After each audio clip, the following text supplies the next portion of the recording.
श्री हरिवंश महाराज जी। महाराज जी, आपके श्रीमुख से सुना है कि दूसरों की निंदा ना करें, ना ही अपनी प्रशंसा सुने। महाराज जी, दूसरों की निंदा तो नहीं करती, पर जब प्रशंसा होती है तो उससे कैसे बचें? ये थोड़ा सा मुश्किल हो जाता है। हाँ, अहंकार को अच्छा लगता है ना अपनी प्रशंसा। जो अहंकार है, जो अहम है अंदर ना, वो अपनी बात कहना बढ़ा करके, अच्छी बात कहना जिससे सम्मान प्राप्त हो या दूसरा कोई प्रशंसा करे तो सुनने में अच्छा लगे, दोनों में पुण्य नष्ट होते हैं। अपनी प्रशंसा अपने मुख से करना या दूसरे के मुख से अपनी प्रशंसा सुनना, इनमें दोनों में सुकृत नष्ट होते हैं, पुण्य नष्ट होते हैं। अच्छा, पुण्य उत्पन्न करना बहुत कठिन है, पुण्य अर्जित करना बहुत कठिन है, लेकिन नष्ट करना बहुत सरल है। अपने मुख से अपनी प्रशंसा कर दे या दूसरे मुख से कही जा रही अपनी प्रशंसा सुनकर हर्षित हो जाए, आपके सुकृत नष्ट हो रहे हैं। दूसरे की निंदा करना और दूसरे की निंदा सुनना, इससे हमारे पाप बढ़ते हैं।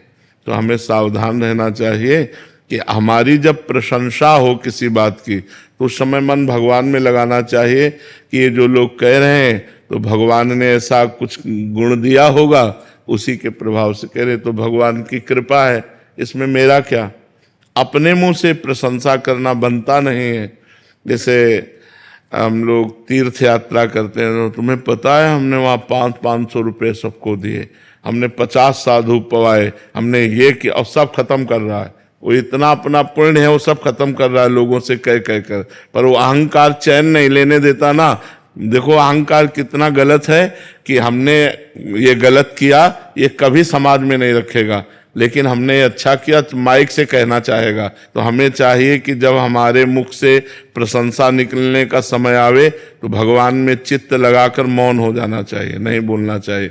और जब कोई हमारी प्रशंसा करे तो उसे स्वीकार नहीं करना चाहिए। ये तो भगवान जानते हैं कैसे है, तो भगवान की लीला है, नहीं हमें कोई गुण नहीं, हम कुछ ऐसे नहीं हैं, ऐसा बोलना चाहिए।